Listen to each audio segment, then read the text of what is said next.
Hello दोस्तों, good morning दोस्तों। तो जैसे कि डेली की तरह आज का हिस्ट्री का 4 नंबर क्लास होगा आपका भारतीय प्राचीन इतिहास। और प्राचीन इतिहास के आज प्रमुख धर्मों की हम चर्चा करेंगे। तो चलिए वीडियो लास्ट तक ज़रूर देखिएगा। चलिए देखते हैं, आगे चलते हैं हम। तो चलिए दोस्तों, आज हम चर्चा करेंगे। पहला आपका पॉइंट है जैन धर्म। जैन धर्म के बारे में बताएंगे। तो जैसे कि आप लोग जानते हैं, जैन धर्म में इस धर्म के संस्थापक ऋषभ देव को माना जाता है। ऋषभ देव थे। और आगे चलते हैं, इनका परिचय बताते हैं जैन धर्म का। तो ये संस्कृत के जीन शब्द से बना हुआ है जैन, ठीक है। और आगे जीन का अर्थ क्या होता है? तो जीन का अर्थ होता है विजेता। और यहाँ पे लिखा है संस्थापक, तो संस्थापक में हम आपको बताए थे ऋषभ देव थे। और जो जैन धर्म के प्रवर्तक थे उन्हें कहा गया है तीर्थकर, ठीक है। तो इसमें करेक्शन कर लीजिएगा आप लोग। और जैन धर्म के महात्मा थे निग्रत। और प्रथम तीर्थकर ऋषभ देव को माना गया है, जो कि इन्हीं को संस्थापक भी माना जाता है। और हम आगे इस चर्चा करते हैं। अगला पॉइंट है आपका पार्श्वनाथ। तो जो पार्श्वनाथ थे ये आपके, तो देखिए पार्श्वनाथ में इनका ये जो है 23वें तीर्थकर थे। और ये पार्श्वनाथ ये काशी के राजा अश्वसेन के पुत्र थे। और इनका जन्म वाराणसी में हुआ था, जिसे काशी कहते हैं। और अनुयायियों को चतुर्याम शिक्षा का पालन करने को कहा था इन्होंने, पार्श्वनाथ ने। और इसी क्रम में हम आगे चलते हैं। तो ये देखिए चतुर्याम शिक्षा क्या है? तो ये है, इसमें 4 प्रकार की शिक्षा बताई गई है। जिसमें पहला क्या है? सत्य, यानी कि सदैव सच्चे बोलना है। और दूसरा पॉइंट है अहिंसा। अहिंसा का मतलब हिंसा ना करना, हिंसा से परे होना चाहिए यहाँ पे। और अस्तेय मतलब कि चोरी वर्जित, इसमें बताया गया है। अपरिग्रह मतलब कि आपका संपत्ति संग्रहण ना करना, जैसे कि धन संग्रह ना करना। और इसी क्रम में आगे चलते हैं। तो ये देखिए परीक्षा के लिए उपयोगी तथ्य क्या क्या है। तो इसमें पूछेगा आपसे, मान लीजिए जैन धर्म का प्रथम अध्यक्ष कौन था? तो ये सुधर्मन थे। और आगे अगला पॉइंट है जैन धर्म का विभाजन। तो ये जैन धर्म का विभाजन 2 प्रकार से हुआ था। तो जिसमें पहला प्रकार है आपका श्वेतांबर ये स्थूल भद्र के अनुयायियों में हुआ था। और दिगंबर जो है भद्रबाहु के अनुयायियों में हुआ था। तो जैसे कि आपको हम बताते हैं कि जो श्वेतांबर थे ये स्थूल बाहु ने प्रारंभ किया था इसे। और जो लोग श्वेतांबर थे वे सफ़ेद वस्त्र पहनते थे। और आगे हम दिगंबर की बात करें तो ये इसे भद्रबाहु ने प्रारंभ किया था और ये निर्वस्त्र रहते थे। और आगे चलते हैं। इसके आगे अगला पॉइंट है आपका प्रथम जैन सभा का अध्यक्ष, यानी कि पाटलिपुत्र का अध्यक्ष कौन था? तो ये स्थूल भद्र थे। और इसी अगला पॉइंट है इसी क्रम में द्वितीय जैन सभा, यानी कि वल्लभी का अध्यक्ष कौन था? तो ये देवघीगढ़ या क्षमा श्रमण। और आगे अगला पॉइंट है आपका जैन साहित्य को कहा जाता है, क्या कहा जाता है? तो आगम कहा जाता है। आगम मिस होता है सिद्धांत। और अगला पॉइंट है आपका इसी प्रकार पार्श्वनाथ का प्रतीक चिन्ह। तो इनका प्रतीक चिन्ह क्या है? सर्प है, सांप जिसे कहते हैं। अगला पॉइंट है आजीवक संप्रदाय के संस्थापक किसे माना गया है? तो ये मखली गोसाल को माना गया है। मखली गोसाल को माना गया है आजीवक संप्रदाय के संस्थापक, ठीक है। तो इसी क्रम में आपको हम आगे दिखाते हैं। जैसे कि आप जानते हैं ये महावीर स्वामी का चर्चा बहुत ही आप लोग सुने होंगे, ये भी जैन धर्म से संबंधित है। तो इनके बारे में हम बताते हैं। तो इनका जन्म जो है 599 ईसा पूर्व में हुआ था। और कौन से स्थान पे इनका जन्म हुआ था? तो कुंडग्राम में जन्म हुआ था। ये कुंडलपुर वैशाली में है। और इनके पिताजी का नाम था सिद्धार्थ ज्ञात्रिक, क्षत्रियों के संघ के प्रधान थे ये इनके पिताजी। और माता त्रिशला विदेहदत्ता ये वैशाली के लिच्छवी गणराज्य के प्रमुख चेटक की बहन थी इनकी माता जो है। जैसे कि हम आगे बात करें, महावीर स्वामी की पत्नी यशोदा थी। ये कुंडिल गोत्र की कन्या थी।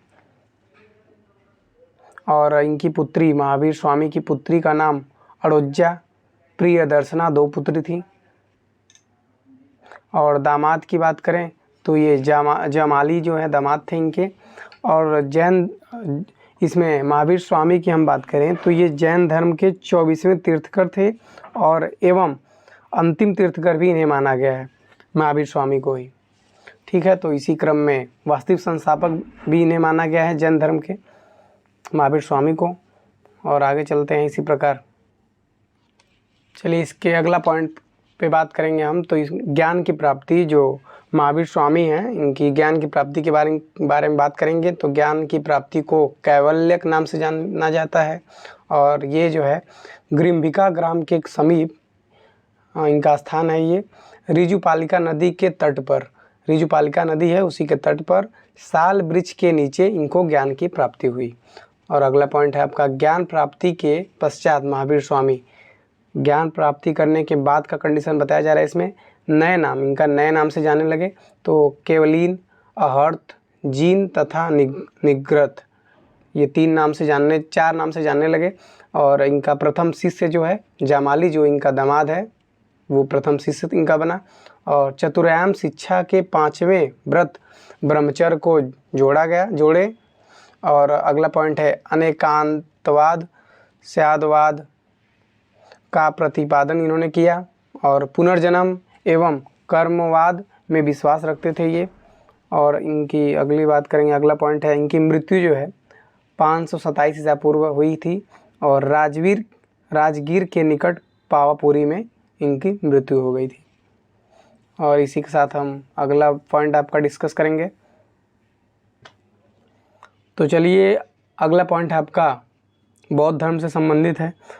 तो आप जानते हैं कि बौद्ध धर्म इसका प्रारंभ महात्मा बुद्ध के द्वारा हुआ था और इनके बचपन का नाम सिद्धार्थ था। तो और देखिए इसमें आप देख रहे हैं अन्य नाम, इनका अन्य नाम महात्मा बुद्ध और गौतम बुद्ध के नाम से जानते हैं आप लोग।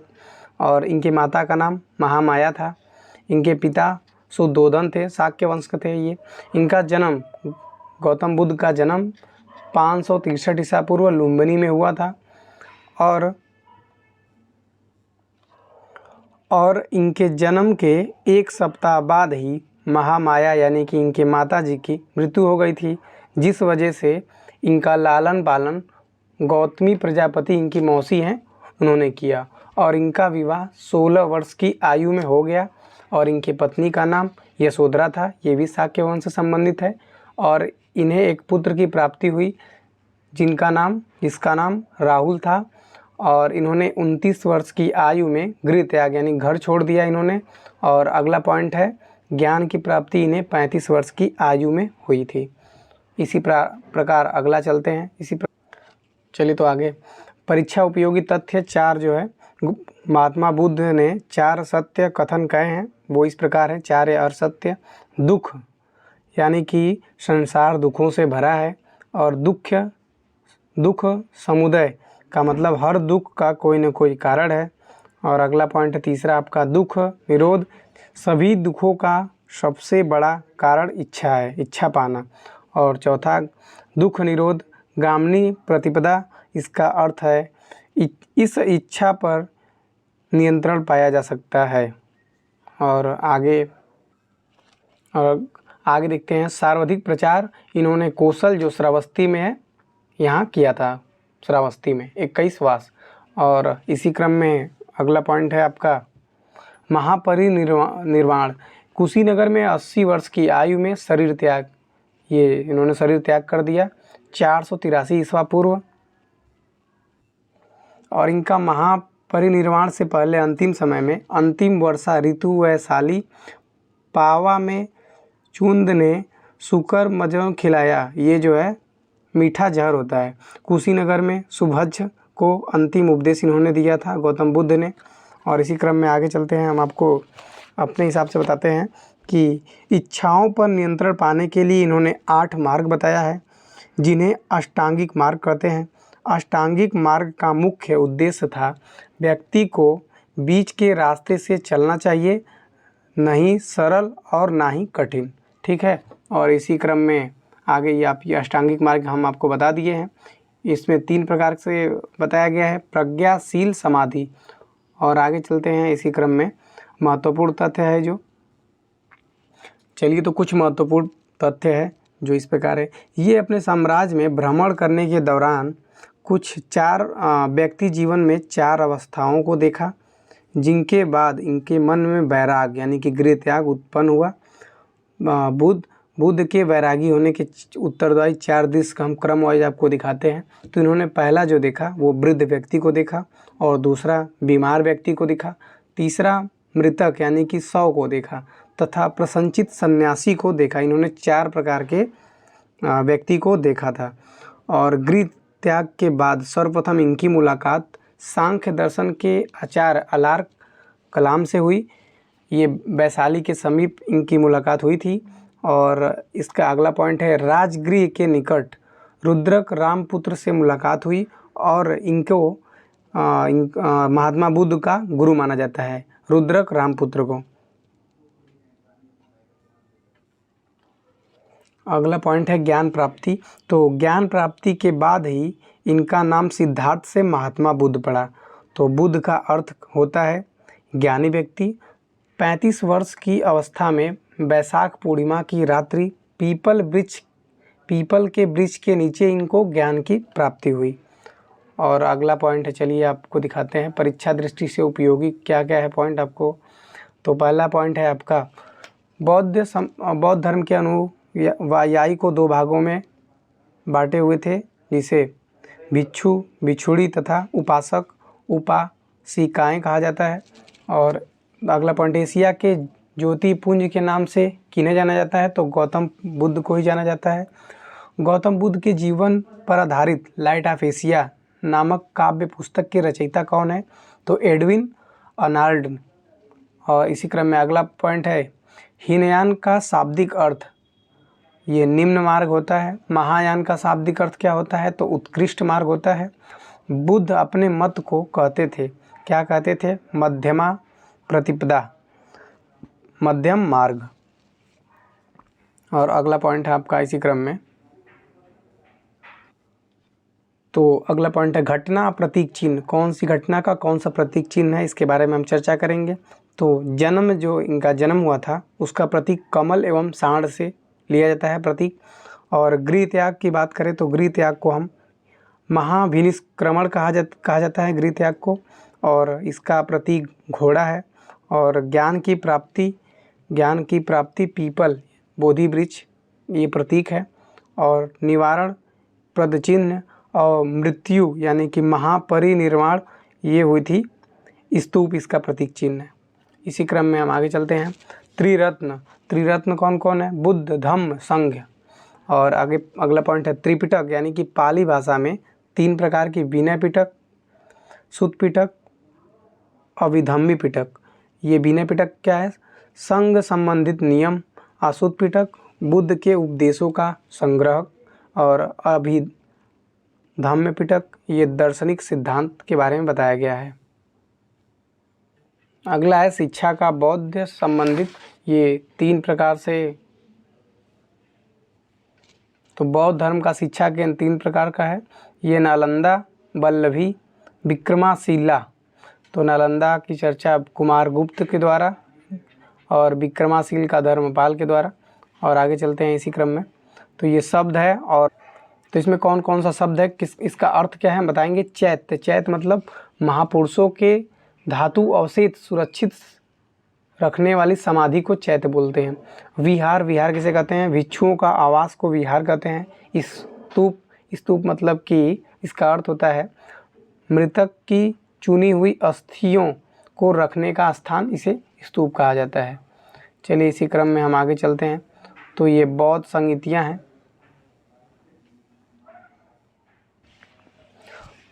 तो बौद्ध संगीतियाँ की बात करें में हम 4 प्रकार की बौद्ध संगीतियाँ हैं। प्रथम है वर्ष जो है 483 ईसा पूर्व में हुई थी। ये स्थान इसका राजगृह है और अध्यक्ष इसके महाकश्यप जी थे और शासक अजातशत्रु। द्वितीय बौद्ध संगीतियाँ तो ये वर्ष 383 ईसा पूर्व में, इसका स्थान है वैशाली और इनके अध्यक्ष हैं ये शुभिकामी, शावकामीर, सर्वकामिनी। ठीक है, शासक इसके कालाशोक थे। और तृतीय बौद्ध संगीतिया ये वर्ष 247 ईसा पूर्व में, स्थान इसका पाटलिपुत्र, अध्यक्ष इसका मोगलीपुत्र तिस और शासक इसका अशोक। और चौथी बौद्ध संगीतियाँ हुई थी वर्ष ईसा की प्रथम शताब्दी। स्थान कुंडलवन यानी कि कश्मीर। अध्यक्ष इसका वासुमित्र, उपाध्यक्ष अश्वघोष और शासक कनिष्क। इसी क्रम में हम आपको आगे दिखाते हैं। ये देखिए कुछ परीक्षा से संबंधित महत्वपूर्ण पॉइंट है आपका। तो आगे देखिए परीक्षा दृष्टि से उपयोगी कौन कौन सा पॉइंट है। बौद्ध धर्म में विभाजन दो प्रकार से हुआ, महासांघिक और स्थाविर। तो महासांघिक के परिवर्तन के पक्ष में नेतृत्वकर्ता इनके महाकश्यप थे और स्थाविर के परिवर्तन के विरोधी नेतृत्वकर्ता जो है महाकच्छयान को माना जाता है। अन्य संबंधित तथ्य क्या क्या है। चतुर्थ बौद्ध संगीति, ये बौद्ध धर्म स्पष्ट रूप से हीनयान और महायान में विभाजित हो गई थी। और शून्यवाद के प्रवर्तक किसे माना जाता है, तो नागार्जुन को माना जाता है। विज्ञानवाद या योगाचार संप्रदाय के संस्थापक मैत्रेयनाथ को माना जाता है। भावी बुद्ध मैत्रेय को माना जाता है। और क्षणिकवाद का सिद्धांत किसने दिया था, तो ये गौतम बुद्ध ने दिए थे। और इसी क्रम में हम आगे चलते हैं। तो अगला धर्म है आपका शैव धर्म। इसका मुख्य बिंदु क्या क्या है। शिव के उपासक शैव हैं और भारत का प्राचीनतम धर्म ये है शैव धर्म। ऋग्वेद में शिव का अन्य नाम क्या था, तो रुद्र था। कुषाण शासकों के सिक्कों पर शिव वृषभ त्रिशूल की आकृति उत्कृष्ट यानी बनाई गई थी। और उदयगिरी गुहालेख ये शैव गुफा का निर्माण है और इसे चंद्रगुप्त द्वितीय के सेनापति वीरसेन द्वारा इनका निर्माण कराया गया। उदयगिरी की पहाड़ियों पर स्थित है ये। और इसी क्रम में आगे चलते हैं। तो शिव मंदिर तो ये दो प्रकार से है, कंदरिया महादेव मंदिर और कैलाश मंदिर। जो कंदरिया महादेव मंदिर है ये खजुराहो में है, चंदेल शासक से बनवाए थे। और अगला है एलोरा, राष्ट्रकूटों ने के समय निर्मित की गई थी ये एलोरा मंदिर। और इसी क्रम में आगे चलते हैं। तो ये शैव संप्रदाय वामन पुराण के अनुसार शैव और पशुपत यानी कि संस्थापक इसके लकुलिस हैं और शिव के अवतार हैं, ये लकुलिस को माना जाता है। और संप्रदाय के अनुयायियों की मान्यता है इनको प्राप्त है। और कापालिक ये भैरव शिव के अवतार हैं। अनुयायी जो है सूरा का सेवन, मांस भक्षण और हाथ के नरमुंड और काला मुख है ये अतिमार्ग। और इसी क्रम में आज चलते हैं। आपका अगला धर्म है जो है कि भागवत धर्म। भागवत धर्म के मुख्य बिंदु की बात करेंगे हम, तो भागवत धर्म के प्रवर्तक वृष्णि वंश कृष्ण को माना जाता है। भागवत धर्म तथा वासुदेव की पूजा का उल्लेख किया गया है, ये पाणिनि में किया गया है। और भागवत धर्म से संबंधित प्रथम उपलब्ध प्रस्तर संपर्क स्मारक ये विदिशा बेसनगर का गरुड़ स्तंभ। और इसी क्रम में आगे चलते हैं। दो प्रकार से हेलियोडोरस भागवत धर्म और वासुदेव देवस। और इसे आगे चलते हैं। अपोलोडोटस के सिक्कों पर सर्वप्रथम भागवत धर्म के चिन्ह अंकित किए गए थे। और इसी क्रम में हम आगे चलते हैं। मोरा यानी कि मथुरा ये पंचवीर पाषाण लेख है। ये 5 प्रकार का है। संकर्षण, वासुदेव, प्रद्युम्न और सांब, अनिरुद्ध। और इसी क्रम में आगे चलते हैं। गुप्त नरेश ये वैष्णव मातानुयायी थे। और गरुड़ यानी कि गुप्त शासक का राजचिन्ह से गरुड़ कहा जाता है। और ये आगे चलते हैं। अगला पॉइंट है आपका, तो ये चतुर्भ्यू है। ये संकर्षण यानी कि बलराम ये वासुदेव रोहिणी से उत्पन्न हुए थे। और ये प्रद्युम्न ये कृष्ण और रुक्मणी के पुत्र थे प्रद्युम्न। और अनिरुद्ध यानी कि प्रद्युम्न के पुत्र हैं अनिरुद्ध और वासुदेव। और आगे चलते हैं। इसी प्रकार अलवार संत ये दक्षिण भारत के वैष्णव धर्म का प्रचार प्रसार किए थे। और अंडाल एकमात्र साध्वी थी यानी कि साध्वी थी। और इसी क्रम में हम आगे चलते हैं। तो छठी सती ईसा पूर्व राजनैतिक दशा। और स्रोत इसका बौद्ध ग्रंथ अंगुत्तर निकाय, जैन ग्रंथ भागवती सूत्र, पाणि की अष्टाध्यायी और महापरिनिर्वाण सूत्र ये स्रोत है इसका।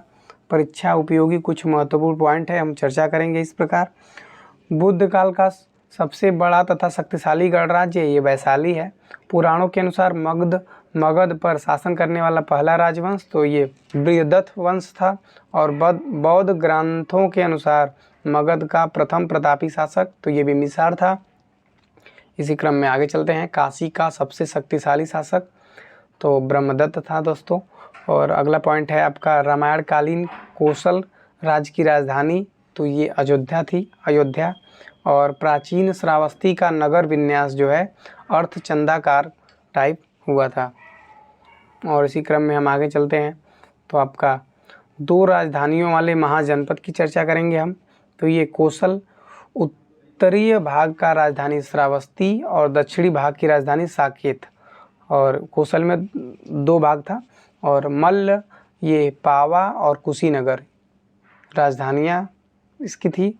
और ये पांचाल उत्तरी पांचाल की राजधानी और छत्र और दक्षिणी पांचाल की राजधानी काम्पिल्य था। और अवंती ये उत्तरी अवंती की राजधानी उज्जयिनी और दक्षिणी अवंती की राजधानी महिष्मती थी। और इसी क्रम में हम आगे चलते हैं तो हम सिक्के की बात करेंगे। सिक्कों का अध्ययन न्यूमिस्मेटिक्स कहलाता है। भारत के प्राचीनतम सिक्के जो है 6वीं शताब्दी ईसा पूर्व से मौर्य काल के मध्य प्राप्त हुई। आहत सिक्का या पंचमार्क सिक्का ये चांदी से निर्मित था, ठप्पे के निशान इसमें थे। और इसी क्रम में हम आगे दिखाते हैं आपको। तो ये देखिए बौद्ध कालीन प्रमुख गणराज्य है। ये शाक्य, ये कपित वस्तु, बुली यानी कि अल्पकप्य और कालाम केशपुत्य। और आगे कोलीय, रामगाम और मल्ल यानी कि पावा। इसी क्रम में आपका ये आज का वीडियो समाप्त होता है। तो चलिए दोस्तों, धन्यवाद दोस्तों।